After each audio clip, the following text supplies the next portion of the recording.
সারা জীবন কত মানুষের চিকিৎসা করে গেলাম, কিন্তু আজ নিজের চিকিৎসাই করতে পারছি না। আসলে আমি চিকিৎসা করতে চাচ্ছি না। চিকিৎসা করলে হয়তো আমি সুস্থ হয়ে যাব, কিন্তু আমি সুস্থ হতে চাই না। হয়তোবা আমার সুস্থতার মূল্য অনেকের কাছে ফুরিয়ে গেছে। এখন এই দুনিয়া ছেড়ে আল্লাহর দরবারে চলে যেতে পারলেই বাঁচি। ইমাম সাহেবের এ কথা শুনে স্ত্রী প্রচণ্ড রকমের কাঁদতে শুরু করলেন এবং তিনি তাকে অনুরোধ করতে থাকলেন তিনি যেন নিজের অবস্থার উন্নতি করার চেষ্টা করেন। কিন্তু ইমাম সাহেব বারবার এই কথা বলে যাচ্ছিলেন। তার স্ত্রী অনেক ডাক্তারের সাথে পরামর্শ করেন নিজের স্বামীর অবস্থার উন্নতির জন্য, কিন্তু কোনো ডাক্তারই তাকে আসলে কী সমস্যা সেটা বের করতে পারছিলেন না। আস্তে আস্তে ইমাম সাহেব পুরোপুরি প্যারালাইজড হয়ে যান। শুধুমাত্র খুব কষ্ট করে তিনি কিছু কথা বলতে পারতেন। অবশেষে একদিন দুনিয়ার মায়া ত্যাগ করে কিছুদিন পরে ইমাম সাহেব দুনিয়া ছেড়ে চলে যান আর রেখে যান তার বিধবা স্ত্রী এবং এতিম দুই সন্তানকে। সেদিন তার স্ত্রী, ছেলে আর মেয়ে প্রচণ্ড কেঁদেছিল। মারা যাবার আগে তিনি তার দুই সন্তানকে তার কাছে ডেকেছিলেন এবং দুইজনকে পৃথক পৃথকভাবে রুমে ডেকে কিছু কথা বলেছিলেন। তাদের মা তাদের এই ব্যাপারে জিজ্ঞাসা করলে তারা বলতো ইমাম সাহেব তাদের মাকে এই মুহূর্তে কিছু জানাতে মানা করে গেছেন। মৃত্যুর আগে যেহেতু ইমাম সাহেব এই কথা বলে গিয়েছিলেন, তাই তাদের মা কখনোই তাদের কাছ থেকে আর এই ব্যাপারগুলি জানতে চেষ্টা করেননি। ইমাম সাহেব যখন মারা যান তখন তার ছেলের বয়স ছিল 23 বছর এবং তার মেয়ের বয়স ছিল 17 বছর। 1 বছর পর যখন তার মেয়ের বয়স 18 বছর হয়, তখন ইমাম সাহেবের স্ত্রী এক সম্ভ্রান্ত পরিবারে সম্বন্ধ দেখে মেয়েকে বিয়ে দেন। তার মেয়ের শ্বশুর বাড়ির লোকজন ছিল অত্যন্ত ভালো এবং তার মেয়েকে নিজেদের মেয়ের মতো করে আপন করে নিয়েছিলেন। এভাবেই তাদের দিনকাল খুব সুন্দরভাবে চলছিল। ইমাম সাহেবের স্ত্রী ও তার ছেলে একসাথে নিজ বাসভবনে থাকতেন এবং ইমাম সাহেবের মেয়ে তার শ্বশুর বাড়িতে সুখে শান্তিতে ঘর করছিলেন। দেখতে দেখতে কেটে যায় আরও 2 বছর। ইমাম সাহেবের ছেলের বয়স যখন 26-এ পৌঁছায়, তখন ইমাম সাহেবের ছেলেকে তার মা বিয়ে করিয়ে দেন। ইমাম সাহেবের স্ত্রী তার ছেলের বউকে খুব পছন্দ করতেন, কেননা তার ছেলের বউ ছিল অত্যন্ত পরহেজগার এবং খুব লক্ষ্মী স্বভাবের একটি মেয়ে। যেমন কাজে কর্মে দক্ষ, তেমনি ছিল তার চেহারা। কিন্তু ইমাম সাহেবের ছেলে তার স্ত্রীকে খুব একটা পছন্দ করত না। প্রায় সময়ই সে তার স্ত্রীকে এড়িয়ে চলার চেষ্টা করত এবং মাঝে মাঝে আলাদা ঘরে শুতে যেত। তাকে কিছু জিজ্ঞেস করলে সে বলতো সে একটু একা থাকতে চায়। সব কিছু স্বাভাবিকভাবে চলছে, এমন সময় হুট করে একদিন ইমাম সাহেবের মেয়ে বাপের বাড়িতে আসে। কাঁদতে কাঁদতে সে তার মাকে জানায় তার স্বামীর 2টি কিডনি নষ্ট হয়ে গিয়েছে, চিকিৎসা করতে অনেক টাকার প্রয়োজন। এই মুহূর্তে তাদের কাছে এতগুলো টাকা নেই, তাই সে মায়ের কাছে সাহায্য নেওয়ার জন্য এসেছে। তার মা তাকে আশ্বস্ত করেন এবং বলেন টাকা পয়সা নিয়ে সমস্যা না, আল্লাহর ওপর ভরসা রাখো, দেখবে তিনি ঠিক করে দিয়েছেন। ইমাম সাহেব মারা যাওয়ার পর তার যাবতীয় সম্পত্তি তার ছেলের অধীনে চলে যায়। তাই ইমাম সাহেবের স্ত্রী সেদিন তার ছেলেকে ডেকে সবকিছু জানান এবং তার ছেলে মায়ের কথা শোনা মাত্রই নিজের বোনের হাতে যত টাকা প্রয়োজন ছিল তার থেকে অনেক বেশি টাকা নিজের বোনকে দিয়ে দেয় আর বলে যদি আরও টাকা লাগে তাহলে তাকে জানাতে। ইমাম সাহেবের মেয়ে তার ভাইয়ের এরকম ব্যবহারে খুবই খুশি হয় এবং সে টাকাগুলো নিয়ে শ্বশুর বাড়িতে ফিরে যায়। চিকিৎসা শুরু হয়। ইমাম সাহেবের মেয়ে জামাইয়ের চিকিৎসা ভালোভাবে এগোচ্ছিল, এমনকি তিনি অনেকটাই সুস্থ হয়ে গিয়েছিলেন। চিকিৎসা বাবদ আরও কিছু টাকার প্রয়োজন ছিল, তাই ইমাম সাহেবের মেয়ে পুনরায় বাবার বাড়িতে গিয়ে তার ভাইয়ের কাছে ব্যাপারটা শেয়ার করে। তার ভাই তার কথা মতো আবারও টাকা দিয়ে দেয়। ইমাম সাহেবের মেয়ে সেদিন সেখান থেকে চলে যায় হসপিটালে, কিন্তু হসপিটালে গিয়ে শুনতে পায় তার হাজব্যান্ড মারা গিয়েছে। এই অপ্রত্যাশিত সংবাদটি শুনে ইমাম সাহেবের মেয়ে কান্নায় ভেঙে পড়ে। তার শ্বশুরবাড়ির লোকজন আসে ছেলের লাশ নিয়ে এবং ধর্মীয় রীতিনীতি অনুসরণ করে জানাজা করে ছেলেকে সেদিন পারিবারিক কবরস্থানে দাফন করা হয়। কিছুদিন পর ইমাম সাহেবের মেয়ে স্বপ্নে দেখেন তার হাজব্যান্ড তাকে স্বপ্নে এসে বলছে আমি তো সুস্থ হয়ে গিয়েছিলাম, আমি আবার তোমাদের মাঝে ফিরে আসতাম, কিন্তু ও আমাকে তোমাদের কাছে ফিরে আসতে দিল না, ও তোমাকেও ছাড়বে না। আমার সাথে যা হয়েছে হয়েছে, তুমি সাবধান থেকো, তোমাকে আমাদের সন্তানদের জন্য বেঁচে থাকতে হবে। ইমাম সাহেবের মেয়ে প্রায় প্রতিদিনই এই স্বপ্ন দেখতে থাকেন এবং একদিন গিয়ে মায়ের কাছে স্বপ্নের ব্যাপারে সবকিছু খুলে বলেন। তার মা তাকে হসপিটালে নিয়ে যায় এবং পরীক্ষা নিরীক্ষা করে দেখা যায় সে 1.5 মাসের অন্তঃসত্ত্বা। ইমাম সাহেবের স্ত্রী তার মেয়েকে কিছু আমল শিখিয়ে দেন এবং সেগুলো নিয়মিত করতে বলেন। আস্তে আস্তে ইমাম সাহেবের মেয়ে সেই স্বপ্নটা আর দেখে না। এভাবে কয়েক মাস কেটে যায়। ইমাম সাহেব সাহেবের মেয়ের এক ফুটফুটে শিশুকন্যার জন্ম হয়। সবাই খুব খুশি ছিল, কিন্তু সাথে ছিল মনের ভেতরে এক চাপা কষ্ট। মেয়ের বাবা মেয়েকে দেখতে পেল না, সেই কষ্ট। একদিন ইমাম সাহেবের শ্বশুরবাড়ির লোকজন তাদের এক আত্মীয়র বাড়িতে বিয়ের দাওয়াতে গিয়েছিলেন। ইমাম সাহেবের মেয়ের শরীর খারাপ থাকায় সেদিন সে সেখানে যায়নি। সে, তার মেয়ে এবং তার ননদ সেদিন বাড়িতেই ছিল। ইমাম সাহেবের মেয়ে তার শ্বশুরবাড়ির লোকজনের অবস্থান জানার জন্য তাদের ফোন দেয় এবং জানতে পারে তারা গাড়িতে উঠেছে বাসায় আসার উদ্দেশ্যে। কিন্তু কয়েক ঘন্টা পর তাদের ফোনে একটা কল আসে। কল রিসিভ করার পর ওপাশ থেকে শুনতে পায় একটি রোড অ্যাক্সিডেন্টে তাদের ফ্যামিলির সবাই মারা গিয়েছে। ইমাম সাহেবের মেয়ে এবং তার ননদ কি করবে বুঝতে পারছিল না। ইমাম সাহেবের মেয়ে তৎক্ষণাৎ নিজের ভাইকে ফোন দেয় এবং কান্না জড়িত কণ্ঠে সবকিছু ভাইকে জানায়। ইমাম সাহেবের ছেলে সেই দিনই হসপিটালে গিয়ে লাশগুলো নিয়ে আসে এবং জানাজা পড়ে দাফন করার ব্যবস্থা করে দেয়। বাড়ি আসার সময় ইমাম সাহেবের ছেলে তার বোন এবং বোনের ননদকে সাথে করে বাড়িতে নিয়ে আসে। কিছুদিন পর আস্তে আস্তে সবকিছুই স্বাভাবিক হয়। দেখতে দেখতে ইমাম সাহেবের নাতনির বয়স প্রায় 2 বছর হয়ে যায়। কিছুদিন পর ইমাম সাহেবের মেয়ে তার ভাইয়ের কাছে গিয়ে বলে, ভাইয়া, আমার কিছু কথা বলার ছিল। আসলে বাবার তো অনেক সম্পত্তি ছিল, সে সব কিছুই তো এখন আপনার। আমাকে যদি কিছু তার মধ্যে থেকে দেন, তাহলে আমি নিজের এবং আমার মেয়ের ভবিষ্যতের জন্য কিছু একটা করতে পারবো। আমার ননদও লেখাপড়া করছি, তার লেখাপড়ার খরচ চালাতে পারবো। কতদিন আর আপনাদের ঘাড়ের উপর বসে খাবো? বোনের কথা শুনে ইমাম সাহেবের ছেলে কিছুক্ষণ চুপ থাকে। একটু পরে সে বলে, দেখো বোন, যা কিছু আছে আমার সব কিছু তো তোমারও। তোমাকে আর আলাদা করে কি দেব? তবুও তুমি যখন চাচ্ছ, তাহলে সম্পত্তির অর্ধেক আমি তোমাকে দিয়ে দিচ্ছি, আর তা দিয়ে তুমি তোমার খুশি মতো যা করতে চাও করতে পারো। আমার এতে কোনো আপত্তি নেই। যদি এতে তোমাদের ভবিষ্যৎ সুখের হয়, তাহলে আমার থেকে বেশি খুশি আর কেউ হবে না। কিছুদিন পর ইমাম সাহেবের ছেলে তার অর্ধেক সম্পত্তি বোনের নামে লিখে দেন এবং তার বোনকে বাড়ি ভাগ করে বাড়ির ভাগের অংশ আলাদা করে দেন। ইমাম সাহেবের মেয়ে সেই জমিগুলো বিক্রি করে কোনো একটা ব্যবসা শুরু করতে চাইলে ইমাম সাহেবের ছেলে তাকে জমিগুলো বিক্রি করতে নিষেধ করেন। সে বলে, জমি বিক্রি না করে এই জমি ব্যবহার করে তুমি কিছু না কিছু একটা করো। জমি বিক্রি করার কোনো প্রয়োজন নেই। ইমাম সাহেবের মেয়ের জমি বিক্রি না করার ব্যাপারটি কিছুতেই মানছিল না। সে তার ভাইয়ের কথা পরোয়া না করে জমি বিক্রি করার জন্য লোক দেখতে শুরু করে। কিন্তু আশ্চর্যজনকভাবে সে যখন জমি বিক্রি করার জন্য লোক দেখতে শুরু করে, তখন সে ঠিক তার বাবার মতন অসুস্থ হয়ে পড়ে। সেও বাবার মতো বিছানায় শয্যাশায়ী হয়ে যায়। তখন তার মনে পড়ে যায় তার বাবার কথা। তার বাবার মৃত্যুর আগে তাকে কিছু কথা বলে গিয়েছিলেন। শয্যাশায়ী অবস্থায় সে তার মাকে ডেকে সেসব কথা তার মার কাছে শেয়ার করে। ইমাম সাহেবের স্ত্রী তার মেয়ের এমন অবস্থা কিছুতেই মেনে নিতে পারছিলেন না এবং অত্যন্ত দুশ্চিন্তায় থাকতেন সবসময়। তিনি মেয়ের ডাক শুনে তার কাছে যান এবং তার মেয়ে তাকে কিছু কথা শোনার জন্য অনুরোধ করে। ইমাম সাহেবের স্ত্রী তার মেয়ের কথা শুনতে শুরু করেন। তার মেয়ে বলতে থাকে, বাবা মারা যাবার সময় আমাকে কিছু কথা বলে গিয়েছিলেন এবং বলেছিলেন তখন আপনাকে কিছু না জানাতে, কিন্তু একদিন আপনার এসব কথা জানার সময় আসবে। আব্বু মৃত্যুর আগে বলেছিলেন আমাদের নিজেদের মধ্যে এমন কেউ আছে যার কারণে আমাদের পরিবার একদিন শেষ হয়ে যাবে। আমি যেন সবসময় সাবধানে থাকি এবং সম্পদের প্রতি কোনো ধরনের লোভ না করি। যদি আমি তা করি, তাহলে আমার অবস্থা ঠিক ততটাই খারাপ হবে যতটা আব্বার অবস্থা খারাপ হয়েছিল। আমি আব্বাকে জিজ্ঞেস করেছিলাম, কে আমাদের এত বড় ক্ষতি করতে চায়, আপনি তাকে চিনেন? আব্বা বলেছিলেন তিনি কারো নাম নিতে পারবেন না, কেননা নিজের রক্তকে রক্ষা করাই নিজের দায়িত্ব। এই দায়িত্ব আর কেউ পালন করতে পারবে না। তিনি আরও বলেন, আমি তো চলে যাচ্ছি, কিন্তু মনের মধ্যে দুঃখ একটাই, আমার রক্তই আমার সাথে বেইমানি করেছে, আমার রক্তই আমাকে পীড়া দিয়েছে, আমার রক্তই আমার রক্তে বিষ ঢুকিয়ে দিয়েছে। আমি চাইলে সেই বিষ কাটাতে পারতাম, কিন্তু না, আমি আমার রক্তের খেলাফে যাব না। তুমি কখনো লোভ করবে না। আমার এই শেষ কতটুকু তুমি মানো, এর বেশি কিছু আমি তোমাকে বলতে পারবো না। কিন্তু যদি কোনোদিন বিপদগ্রস্ত হও, আমার রেখে যাওয়া সব কিছুর মধ্যে তোমার প্রয়োজন যদি হয়, তাহলে তোমার মাকে আমার বলে যাওয়া এই কথাগুলো জানিও। ইমাম সাহেবের স্ত্রী সব কথার কোনো অর্থ খুঁজে পেলেন না। সকল চিকিৎসা করেও যখন তার মেয়ের অবস্থার কোনো উন্নতি হচ্ছিল, তখন তিনি তার ছেলের কাছে তার মেয়ের বলা কথাগুলো শেয়ার করেন আর বড় কোনো আলেমের সন্ধান চান।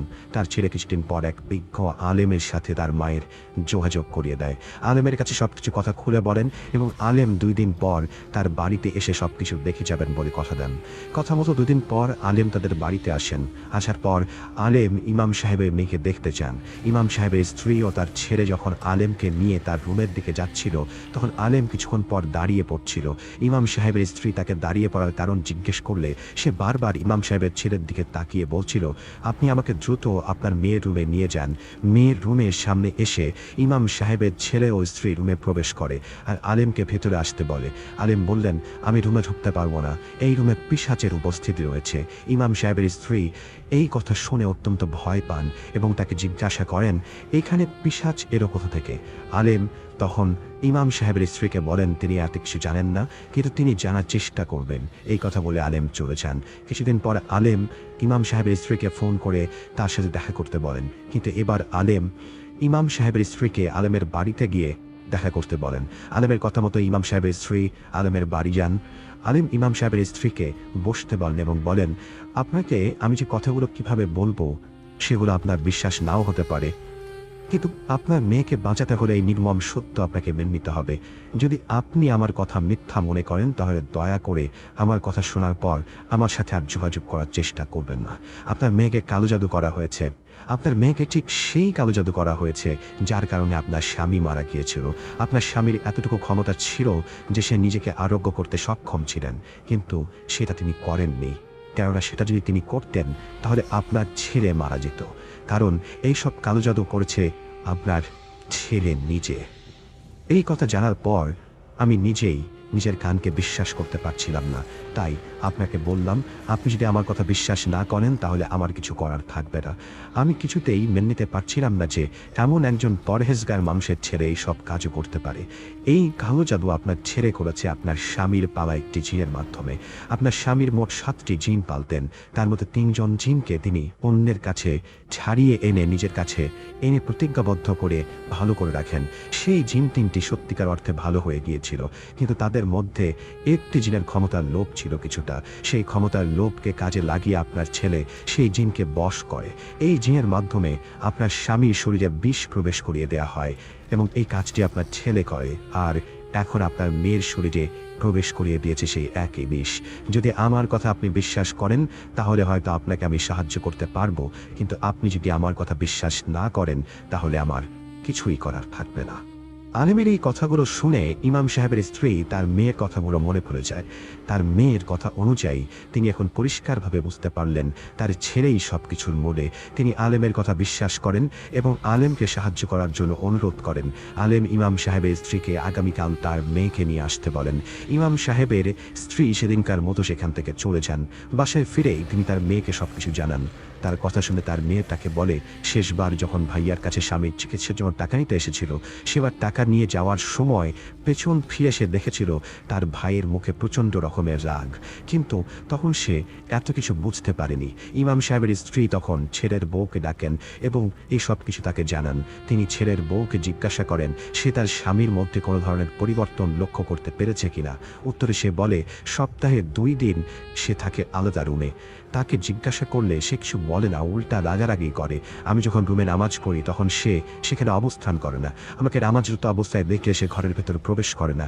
তাকে নামাজ পড়েছে কিনা জিজ্ঞেস করলে সে বলে নামাজ পড়েছে, কিন্তু তাকে নামাজ পড়তে না দেখে কৌতূহলবশত যখন জিজ্ঞাসা করা হতো কখন নামাজ পড়েছে তখন সে প্রচণ্ড রেগে যেত এবং বলতো নামাজকে দেখিয়ে দেখিয়ে পড়ার জিনিস নাকি। ইমাম সাহেবের ছেলের বউ এসব বলে এবং খুব একটা গুরুত্ব দেয়নি সে, কেননা খেয়াল করতো যে তার স্বামী তাকে খুব পছন্দ করে না এবং ভাবতো হয়তো তার আশেপাশে থাকতে চায় না জন্যই তার স্বামী এরকম করছে, কিন্তু আসলে তার স্বামী এসব করতো তা সে কখনো স্বপ্নেও ভাবতে পারেনি। এই কথা বলে ইমাম সাহেবের বউ কাঁদতে শুরু করেন। পরদিন ইমাম সাহেবের স্ত্রী তার নাতনিকে ইমাম সাহেবের মেয়ের ননদের কাছে দিয়ে তার এক আত্মীয়ের বাসায় চলে যেতে বলেন। এরপর তিনি ছেলের বউকে সাথে নিয়ে তার মেয়েকে ধরাধরি করে উঠিয়ে সেই আলেমের বাড়িতে নিয়ে যাওয়ার প্রস্তুতি নেন। তারা 3 জন গাড়িতে উঠে আলেমের বাড়িতে যাওয়ার উদ্দেশ্যে রওনা দেন। আলেমের বাড়িতে গিয়ে কলিং বেল দেওয়ার কিছুক্ষণ পর আলেম বেরিয়ে আসেন। আলেম তাদেরকে একটা খালি রুমের ভেতরে নিয়ে যান। তিনি দরজা খোলা রেখে রুমের ভেতরে প্রবেশ এবং সেখানে ফ্লোরে কিছু নকশা এঁকে সেই নকশার উপর ইমাম সাহেবের মেয়েকে শুইয়ে দেন। এরপর তিনি দোয়া দুরুদ পাঠ করতে থাকেন, কিন্তু হঠাৎ তার দোয়া দুরুদ পাঠ বন্ধ হয়ে যায়। তাকে ডাকতেও সে কোনো প্রকার সাড়া দিচ্ছিল না। তখনই হঠাৎ করে তাদের পেছনে দরজা বন্ধ হওয়ার একটা আওয়াজ পাওয়া যায়। ইমাম সাহেবের স্ত্রী পেছনে ফিরে তাকিয়ে দেখেন তার ছেলে দাঁড়িয়ে আছে, তার মুখে অদ্ভুত এক হাসি, তার কপালে রক্ত দিয়ে একটা রেখা টানা। ইমাম সাহেবের স্ত্রী নিজের ছেলেকে দেখে চমকে যান এবং আলেমকে জিজ্ঞাসা করতে থাকেন আর ছেলে এখানে কিভাবে এলো। কিন্তু আলেম আগের মতোই কোনো উত্তর না দিয়ে চুপচাপ বসে থাকেন। হঠাৎ পেছন থেকে তার ছেলে কথা বলতে শুরু করে, আলেম? কে আলেম? কোথাকার আলেম? এই লোক এখন আর কোনো আলেম টালেম নন, ও এখন আমার সেই জিন যাকে দিয়ে আমি আমার বাবাকে মেরেছি আর আমার বোনকে মারব। আর যেহেতু আপনি সবচেয়ে জেনে গেছেন তাই আপনাকেও মরতে হবে। আপনাদেরকে মেরে সমস্ত সম্পত্তির মালিক হব আমি একা। ইমাম সাহেবের ছেড়ে এই কথাগুলো বলার সময় মনে হচ্ছিল তার মধ্যে খুবই হিংস্র পশু ভর করেছে, এতটাই হিংস্রভাবে সে কথা বলছিল। এই কথাগুলো শুনে ইমাম সাহেবের স্ত্রী কাঁদতে শুরু করেন এবং তাকে বারবার অনুরোধ করেন সব না করার জন্য। ইমাম সাহেবের ছেলে কিছুতেই তার মায়ের কথা তো রাজি হয় না এবং বলতে থাকে ছোটবেলা থেকে সে তার বাবার কাছে যা কিছু চেয়েছে কখনোই পায়নি। এত সব সম্পত্তি থাকার পরেও সবসময় বাবার কাছে বহুবার করে ভিক্ষা চাইতে হতো কোনো কিছুর জন্য। তার মাদ্রাসায় পড়ার ইচ্ছা ছিল না, কিন্তু তবুও তাকে জোর করে সেখানে পাঠানো হয়েছিল। তা তার আত্মসম্মানে লেগেছিল। দুই হাত খুলে বাবা যখন ইচ্ছা টাকা খরচ করত রাস্তার মানুষের জন্য। আর নিজের ছেলের বেলায় ছিল না কিছুই। ভিক্ষা চাইতে অনেক সময় সে ভিক্ষা পেত, অনেক সময় পেত না। তাই সে তার বাবাকে পরলোকে পাঠিয়ে দিয়েছে যেন সব সম্পত্তির মালিক এখন সে একা হয়। ভিক্ষা করতে করতে সে হাঁপিয়ে উঠেছিল, তাই আর ভিক্ষা করতে চায় না। এই জন্য সিদ্ধান্ত নিয়েছিল যখন তাকে আর ভিক্ষা চাইতে হতো না তখন তার বোন আসা শুরু করে তার কাছে ভিক্ষা চাইতে। কিন্তু ভিক্ষা চাওয়ার এক পর্যায়ে সবকিছু অর্ধেক সে দাবি করে বসে। তখন তার মাথা চরম খারাপ হয়ে যায়। তাই সে এখন তার বোনকেও মেরে ফেলবে। শুধু তার বোনকে নয়, তার বোনের সেই ছোট্ট শিশুটিকেও মেরে ফেলবে। কিন্তু আজ আপাতত তার মা, তার বোন আর তার স্ত্রী তিনজনের মৃত্যু নিশ্চিত। এই কথা শুনে আলেমের উপর ভর করা জিনটি কথা বলতে শুরু করেন। ইমাম সাহেবের স্ত্রী আলেমের দিকে তাকিয়ে দেখেন তার চোখ দিয়ে পানি বের হচ্ছে। কাঁদতে কাঁদতে আলেমের ভেতরে থাকা জিনটি বলতে শুরু করেন, হুজুর, আপনার হুকুম তালিম করতে গিয়ে আমি আমার হুজুরকে মেরে ফেলেছি। দয়া করে আমাকে দিয়ে আর কোনো খারাপ কাজ করাবেন না। আমি মানছি আমার ক্ষমতার লোভ ছিল, কিন্তু সেই লোভের বশবর্তী হয়েই আমি আমার মালিকের সাথে বেইমানি করেছি, যার শাস্তি আমি পাবো। আর আমি এসব করতে পারবো না। আমাকে ক্ষমা করে দেন। আপনি আমাকে যে শাস্তি দিবেন আমি তা মেনে নেব, কিন্তু এই মেয়েকে আমি মারতে পারবো না। আপনার এই ছোট বোনটি ছোট থেকেই আমি খুব পছন্দ করি। তারপরও আপনার কথা মতো আমি তার শরীরে বিষ ঢুকিয়ে দিয়েছি, কিন্তু তাকে মারার শক্তি আমার মধ্যে নেই। আর এরপরেও যদি আপনি আমাকে মারার জন্য জোর করেন তাহলে আপনার মৃত্যু হবে আমার হাতে। আপনাকে আমি অনুরোধ করছি, দয়া করে আপনি আমাকে এই কাজ করতে বলবেন না। আমি জানি এই কাজ না করলে আপনি আমাকে মেরে ফেলবেন। আপনার পোষা শয়তানের পূজারী জিনগুলো আমাকে বাঁচতে দেবে না। তবুও আমি আপনাকে বলছি, আপনি আমাকে এই কাজ করতে বলবেন না। আপনি আর একবার যদি আমাকে এই কাজ করতে বলেন তাহলে আপনার মৃত্যু আমার হাতে হবে, এটা নিশ্চিত। আপনার বাবা আমার মালিক মৃত্যুর আগে আপনাকে কি বলেছিল মনে নেই? তিনি বলেছিলেন যার দ্বারা আপনি তাকে দুনিয়া ছেড়ে চলে যেতে বাধ্য করলেন সে এক সময় তার ভুল বুঝবে আর আপনার ভুলের শাস্তিও হয়তো সেই আপনাকে দেবে। আজ আমি আমার ভুল বুঝতে পেরেছি। যখন আমি আমার মালিকের মেয়েকে এত কষ্ট পেতে দেখেছি, আমার মালিককে আমি এত কষ্ট দিয়েছি, আল্লাহ আমায় মাফ করবেন না। আমি আপনাকে শাস্তি দেওয়ার কেউ না, কিন্তু আজ আমি আপনাকে এই মেয়ের কোনো ক্ষতি করতে দেব না, মরে গেলেও না। আমি একবার বেইমানি করেছি, আর করতে পারবো না। এতে আমার জান চলে গেলেও আমি পরপারে পাপের যে শাস্তি পেয়েছি সেই পাপের শাস্তি হিসেবে সেটাকে ধরে দেব। জিনের এই কথা শুনে ইমাম সাহেবের ছেলে প্রচণ্ড রেগে যায় এবং সাথে সাথে চোখ বন্ধ করে কিছু মন্ত্র পড়া শুরু করে এবং আলিম রূপী জিনটি যন্ত্রণায় চিৎকার করতে শুরু করে। যন্ত্রণায় চিৎকার করতে করতে জিনটি ইমাম সাহেবের স্ত্রীর কাছে অনুরোধ করতে থাকে তার ছেলেকে থামাতে। ইমাম সাহেবের স্ত্রী তৎক্ষণাৎ উঠে গিয়ে তার ছেলেকে ধাক্কা দিয়ে মাটিতে ঠেলে দেয়। মাটিতে পড়ে ইমাম সাহেবের ছেলের মন্ত্র পড়া বন্ধ হয়ে যায়। আলিম রূপী জিনটি তখন হাসতে হাসতে ইমাম সাহেবের ছেলের সামনে এসে দাঁড়ায়। আস্তে আস্তে তার চেহারার পরিবর্তন হতে থাকে। রুমের মধ্যে দমকা হাওয়া বয়ে যেতে শুরু করে। রুমে জ্বলতে থাকা লাইটটি নিভে যায়। অন্ধকারাচ্ছন্ন হয়ে যায় গোটা রুম। কিছুই দেখা যাচ্ছিল না। একটু পরেই সকলে দেখতে পান দুটি লাল চোখ অন্ধকারের মধ্যে জলজল করছে। তারপর ইমাম সাহেবের ছেলের আর্তনাদের আওয়াজ শুনতে পাওয়া যায়। শুনে মনে হচ্ছিল কোনো হিংস্র পশু তার শিকারকে দৌড়ে মুচড়ে ফেলছে।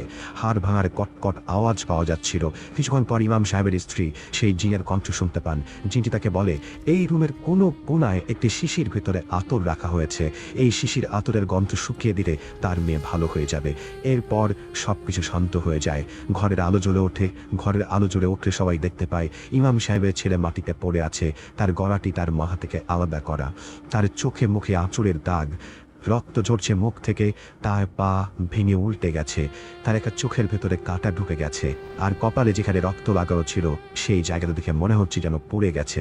এসব দেখে ইমাম সাহেবের স্ত্রী হাউমাউ করে কাঁদতে থাকেন। যত কিছুই হোক, তার নিজের ছেলের লাশ তিনি কখনোই এভাবে দেখতে চাননি। আর ছেলের নিথর দেহের পাশে পড়ে আছে কুচকুচে কালো একটি বিড়ালের মৃতদেহ, আর সেই আলেমের অজ্ঞান দেহ। বিড়ালটির চোখ থেকে পানি পড়ছে, তার জীব সম্পূর্ণ বেরিয়ে আছে, তার পায়ে লেগে আছে রক্ত। ইমাম সাহেবের স্ত্রী রুমের কোনায় একটি আতরের শিশি খুঁজে পান এবং সেই আতরের শিশি মেয়ের কাছে ধরতেই তার মেয়ে সম্পূর্ণ সুস্থ হয়ে যায়। এরপর ইমাম সাহেব ওই আলেমের সাহায্য নিয়ে লাশ এবং বিড়ালটিকে নিয়ে বাড়ি চলে আসেন।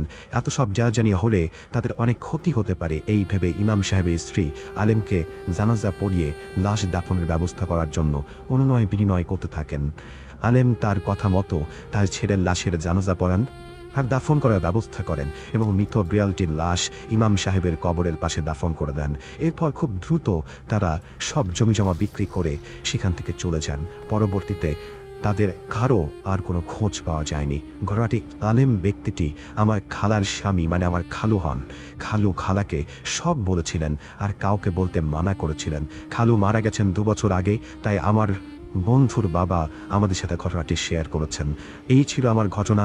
আশা করি আপনাদের সকলের ভালো লেগেছে। দয়া করে আমরা চলে যাব আমাদের পরবর্তী ঘটনায়।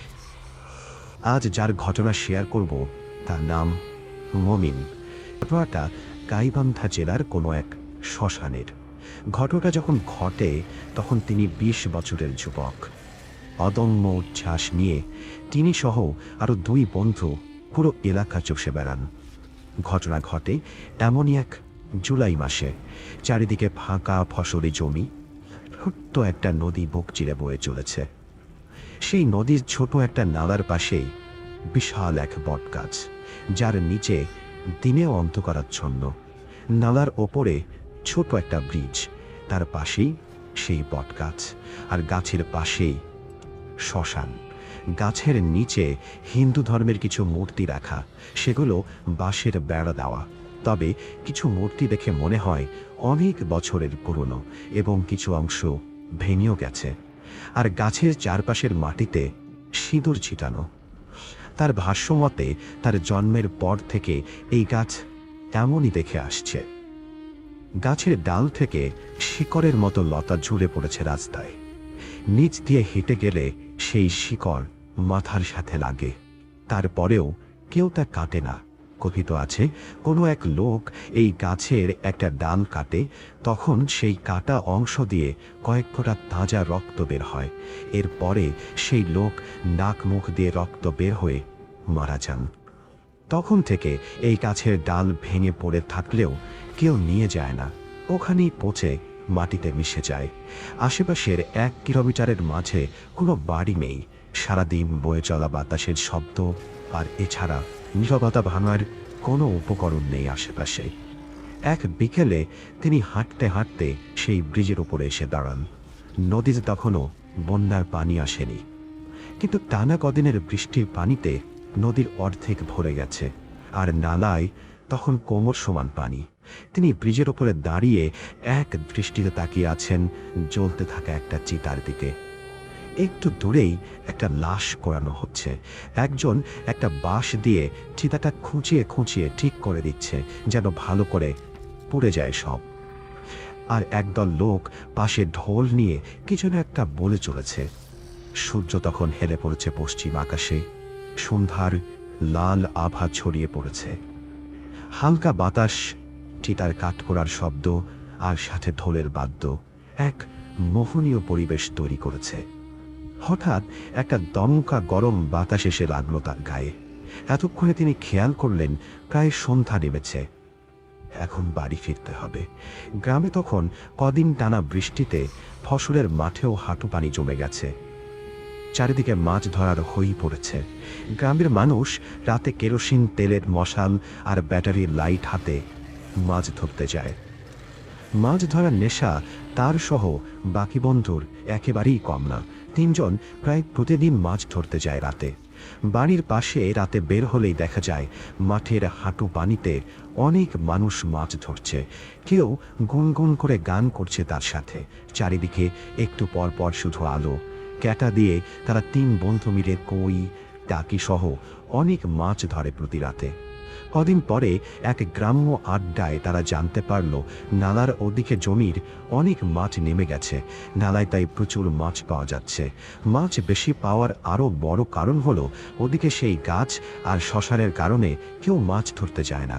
তারা 3 বন্ধু মিলে সিদ্ধান্ত নিল আজ রাতে তারা ওখানে যাবে মুঠো জাল নিয়ে মাছ ধরতে। রাতে খাওয়া শেষ করে কথা মতো 3 জন বাড়ি থেকে রওনা হয় এবং সেই বটগাছের নালার দিকে যায়। তারা 2 জন মুঠো জাল আর 1 জন ক্যাটা নিয়েছিল। সেখানে যখন তারা পৌঁছায় তখন রাত প্রায় 9টার কাছাকাছি।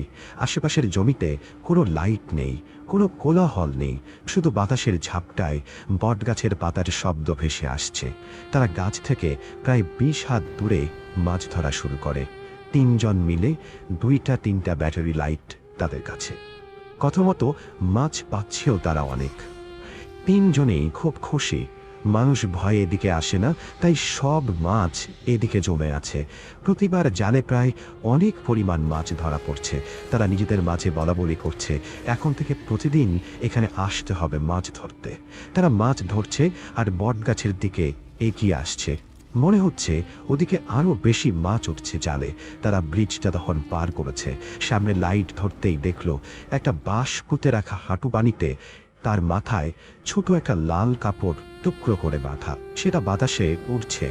তার পাশে নালার মাটিতে অনেকগুলো পোড়া কয়লা পড়ে আছে। মমিন চাচার মনে পড়ল কদিন আগে ঠিক এখানেই সন্ধ্যায় একটা লাশ পোড়াতে দেখেছেন তিনি। শ্মশানে লাশ পোড়ানোর সময় যে বাঁশটা দিয়ে চিতা খোঁজাতে দেখেছেন সেই বাঁশটাই ওখানে রাখা।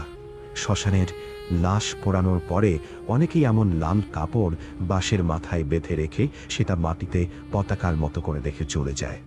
তার ব্যাপারটা স্বাভাবিকই লাগলো এবং স্বাভাবিকভাবেই ওই জায়গাটা পার হয়ে যেয়ে আবার মাছ ধরতে শুরু করলেন তিনি। তারা হাঁটু পানিতে নেমে মাছ ধরছে। হঠাৎ একটা চাপা গর্জন শুনে পেছনে তাকায় মমিন চাচা। দেখেন একটা বিশাল দেহী শেয়াল দৌড়ে আসছে তাদের দিকে। পাশে থাকা তার এক বন্ধু শ্মশানের সেই বিশাল বাঁশ তুলে জোরে একটা কোপ দেয় শেয়ালটাকে। সাথে সাথেই যেন সেটা বাতাসে মিলিয়ে গেল। চোখের সামনে এমন জায়গায় এমন একটা দৃশ্য দেখে 3 জন প্রচণ্ড ভয় পেয়ে যান। তারা খেয়াল করে সেই গাছের নিচে আর পাশের ঝোপঝাড়ে অনেকগুলো রক্তবর্ণ চোখ ভেসে আছে। মনে হচ্ছে চোখগুলো আগুনের তৈরি, কোনো মনি নেই সেই চোখে। সব যেন রাগে আগুনের মতো জ্বলছে তখন। মমিন চাচা আর তার এক বন্ধু খেয়াল করলেন তারা লাইটগুলো সুইচ অন করে রেখেছে, কিন্তু লাইটে কোনো আলো জ্বলছে না। তারা লাইট খুলে ব্যাটারিগুলো আবার লাগায়, কিন্তু তবুও আলো নেই। চারিদিকে তখন ঘন কালো অন্ধকার যেন ভর করেছে। সব নীরবতা ভেঙে গাছের নিচ থেকে একটা শেয়াল ডেকে উঠল করুণ আর্তনাদ করে। মনে হচ্ছে সেই করুণ আর্তনাদ বুক ছেদ করে এপাশ ওপাশ বেরিয়ে গেল। সাথে সাথেই পাশে থাকা শেয়ালগুলো রাগান্বিত সুরে ডেকে উঠল। তাদের 3 জনের মনে হলো শেয়ালগুলো এবার তাদের হয়তো ছিঁড়ে খাবে। এতই রাগান্বিত সেই সুর। তারা তখনও হাঁটু পানিতে দাঁড়িয়ে কি করবে কিছুই বুঝতে পারছে না। ঠিক তখনই শেয়ালের ডাক রূপ নিল চাপা একটা গর্জনে। জ্বলন্ত চোখগুলো এগিয়ে আসছে তাদের দিকে। 3 জন জাল লাইট খোলই ফেলে নিজেদের হাত শক্ত করে ধরে নিল। তাদের সামনে এখন একটাই পথ, নালার 1 বুক পরিমাণ পানি পার হয়ে দৌড় দেয়া। এক বন্ধু তাদের বলল, এভাবে থাকলে এখানে মারা পড়ব, যে করেই হোক নালা পার হয়ে দৌড়ে লোকালয়ে যেতে হবে। তারা বুক সমান পানির মাঝ দিয়ে নালা পার হয়ে জমির মাঝে দৌড়াতে শুরু করলো। ততক্ষণে সবাই তার হাত ছেড়ে দিয়েছে। ঘন অন্ধকারে কে কোন দিকে দৌড়াচ্ছে তার ঠিক নেই। মমিন চাচা দেখেন তার পাশে তার বন্ধুরা নেই। তিনি তাদের নাম ধরে জোরে জোরে ডাক দেওয়ার চেষ্টা করেন, কিন্তু ভয়ে যেন মুখ দিয়ে কোনো কথাই বের হচ্ছে না। পিছনে তাকিয়ে দেখেন সেই চোখগুলো এখনো তার দিকে দৌড়ে আসছে। জীবন বাঁচানোর জন্য শরীরের সমস্ত শক্তি দিয়ে দৌড়ে চলেছেন তিনি। হঠাৎ তিনি দেখেন তার পাশ দিয়ে বিশাল দেহের একটা গরু দৌড়ে চলেছে। কিন্তু সবচেয়ে ভয়ের ব্যাপার হলো গরুর সম্পূর্ণ শরীরে দাউ দাউ করে জ্বলছে আগুন। এমনকি সেই গরুর গলায় যে দড়িটা সেটাও আগুনে জ্বলছে। অবাক করা বিষয় হলো কিছুই পড়ছে না। দূরে থেকে তিনি সেই আগুনের তাপ টের পাচ্ছেন। তিনি আশেপাশে তার বন্ধুদের কোনো চিহ্নও দেখতে পেলেন না। তিনি গরুকে দেখে আর অন্য পাশ দিয়ে দৌড়াতে শুরু করলেন। কিছুক্ষণ দৌড়ানোর পর খেয়াল করলেন গরুটার তার পাশে নেই। শেয়ালগুলো দেখা যাচ্ছে না পেছনে। তিনি সামনে একটু দূরে এগিয়ে একটা আলো দেখতে পেলেন। সেদিকে সাহায্যের আশায় আবার দৌড় দিলেন। ততক্ষণে তার শরীর দর করে ঘামছে। দৌড়ে আলোটার কাছে যেতেই বুঝতে পারলেন এটা আসলে একটা চিতা জ্বলছে। আশেপাশে কেউ নেই, শুধু দাউ দাউ করে আগুন জ্বলছে চিতায়। তবে সবচেয়ে ভয়ের যে ব্যাপার তা হলো তিনি দেখলেন চিতার পাশেই সেই বটগাছ। চিতার আগুনের আলোয় যেন ঝলমল করছে। তিনি চিন্তা করতে লাগলেন তিনি তো দৌড়েছেন উল্টো দিকে, তাহলে এখানে গাছ আসলো কোথা থেকে? যেহেতু তিনি নালা পার করে দৌড়েছেন তার তো গাছের কাছে আসার কোনো কারণই নেই। নালা পার হবার কথা, কিন্তু তার স্পষ্ট মনে আছে এখন তিনি কোনো নালা পার করেননি। এসব চিন্তা করতেই দেখেন চিতাটা থেকে কাঠগুলো আগুন জ্বলা অবস্থায় মাটিতে পড়ে গেল। আর মাঝে থেকে একটা মানুষের অবয়ব তার দিকে দৌড়ে আসতে শুরু করলো। সেই অবয়বের পুরো শরীরে আগুন, সেই গরুটার মতো। তিনি আবার ফসলের মাঠ দিয়ে দৌড়াতে শুরু করে দিলেন। এবার তিনি বেশ জোরেই দৌড়াচ্ছেন। বন্ধুদের ডাক দিতে পারলেন, কিন্তু ফাঁকা মাঠেও তার ডাক যেন প্রতিধ্বনিত হচ্ছে। তার বন্ধুদের কোনো নিশানা পর্যন্ত নাই।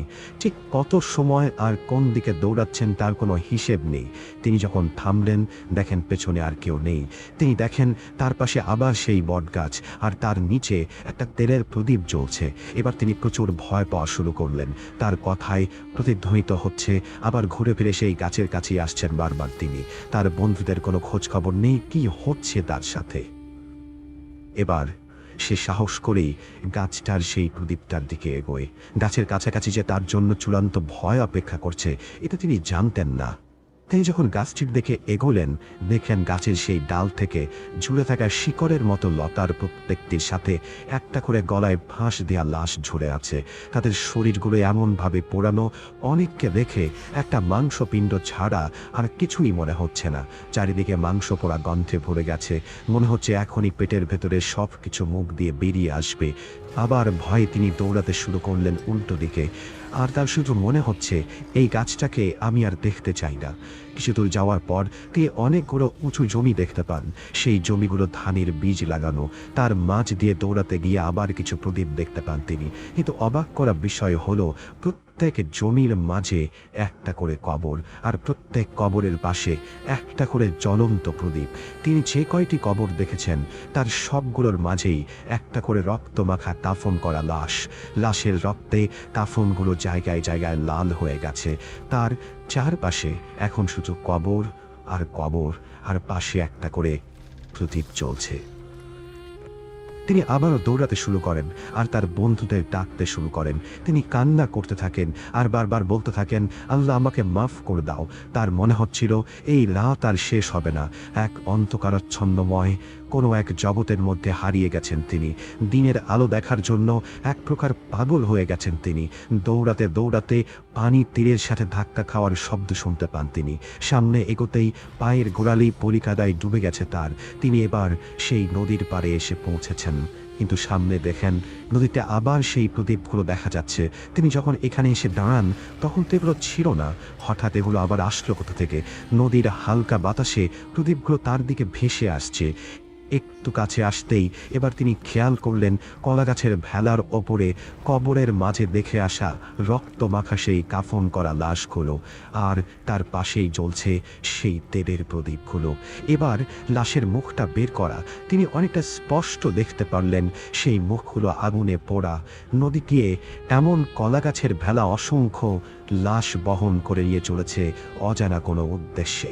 আর কিছু কিছু লাশ বাতাসের তোড়ে পাড়ে এসে তার কাছে ফিরছে। এবার তিনি উল্টো দিকে দৌড়াতে শুরু করেন। কিছু দূর দৌড়ানোর পর তিনি সামনে আবার সেই বটগাছটি দেখতে পান। তিনি একটা ঘোরের মাঝে চলে গেছেন। তার মনে হচ্ছে অন্ধকার কোনো জগতে কয়েকটি লাশ এই গাছ, এর ভেতরে তিনি আটকে গেছেন। হয়তো এই যাত্রা আর কোনোদিন শেষ হবে না, হয়তো এই রাত আর কখনোই শেষ হবে না। এবার গাছের পাশে তিনি দেখতে পান নতুন একটি চিতা সাজানো হচ্ছে।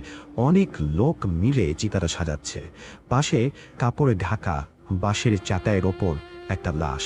কিছু লোক সেই সোনা গানটা ঢোল বাজিয়ে আবার গিয়ে চলেছে পাশে।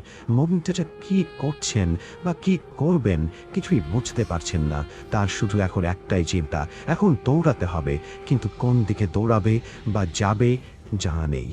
কিন্তু এত সময় ধরে দৌড়ানোর কারণে তার শরীর আর তার সাথে সায় দিচ্ছে না। তিনি দৌড়াতে চাইলেও শরীর আর হাঁটার মতো কোনো শক্তি নেই। তিনি এক দৃষ্টিতে তাকিয়ে আছেন লাশটির দিকে। বাকি লোকগুলোর কেউ তার দিকে তাকিয়েও দেখছে না। তারা আপন মনে নিজেদের কাজ করে চলেছে। হঠাৎ একটা দমকা বাতাসে কাফনের কাপড় মুখের ওপর থেকে সরে যায়। তিনি স্পষ্ট দেখেন তার এক বন্ধুর লাশ। আর মমিন চাচার সেই বন্ধুর চোখগুলো খোলা, মনে হচ্ছে অনেকটা বেরিয়ে এসেছে বাইরে। জিহ্বাটা ভয়ঙ্করভাবে অনেকখানি বের হয়ে আছে, আর তার সাথে সে কামড় দিয়ে আছে জিভটাকে। গলায় কাদা মাটিতে ভরা। একটু পরেই লোকগুলো কি যেন একটা অস্পষ্ট বলতে বলতে তার বন্ধুকে সেই চিতায় তুলে দিল। এক লোক একটা মশাল হাতে চিতায় আগুন ধরিয়ে দিল। মমিন চাচা চোখের সামনে তার প্রিয় বন্ধুর দেহটা চিতার আগুনে গ্রাস করে নিতে দেখলেন। তিনি আর সহ্য করতে না পেরে জ্ঞান হারিয়ে ফেলেন। মমিন চাচার যখন জ্ঞান ফিরল তখন তিনি দেখলেন তিনি একটা উঠোনের মতো জায়গায় শুয়ে আছেন। চারিদিকে তখনও অন্ধকার। তার পরিচিত কজন লোক তার পাশে বসে আছে।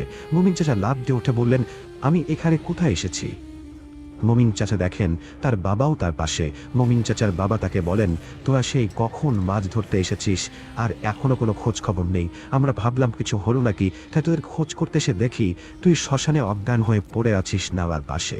এরপরেই তিনি দেখেন তার দুই বন্ধুর বাবা তাকে বলছে যে আমাদের ছেলে দুটো কই। মমিন চাচা বললেন, তাদের খুঁজে পান নাই? তার বাবা বললেন, না, আমি শুধু তোমাকে পেয়েছি, জালসহ অনেক কিছুই আর পাইনি।